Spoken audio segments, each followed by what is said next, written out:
കൃഷ്ണൻ പറയുന്നു, അവരൊക്കെ എന്റെ മാർഗത്തെയാണ് അന്വേഷിക്കുന്നതെങ്കിലും എപ്രകാരമാണോ അവർ എന്നെ ആരാധിക്കുന്നത് അപ്രകാരമേ എനിക്ക് അവരെ അനുഗ്രഹിക്കാൻ പറ്റുള്ളൂ.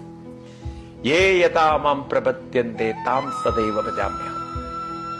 പലരും ആരാധിക്കുന്നുണ്ടെങ്കിലും മനസ്സിനെ പാകപ്പെടുത്താതെ ആരാധിച്ചതുകൊണ്ട് അവരുടെ ആരാധനയ്ക്ക് വേണ്ടത്ര ഫലം കിട്ടുന്നില്ല, പ്രയോജനം കിട്ടുന്നില്ല, ഗുണം കിട്ടുന്നില്ല, മാറ്റങ്ങൾ ഉണ്ടാകുന്നില്ല.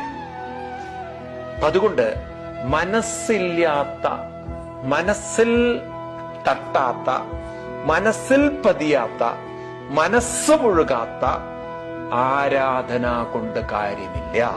എന്തു ചെയ്യുമ്പോഴും, നമ്മൾ ക്ഷേത്രത്തിൽ പോകുമ്പോഴും മനസ്സിൽ തട്ടിക്കൊണ്ട്, മനസ്സിൽ മുഴുകിക്കൊണ്ട്, മനസ്സിൽ അങ്ങോട്ട് ചേർന്നുകൊണ്ട് കൃഷ്ണ എന്ന് വിളിക്കുമ്പോൾ അത് ഉള്ളിൽ അങ്ങനെ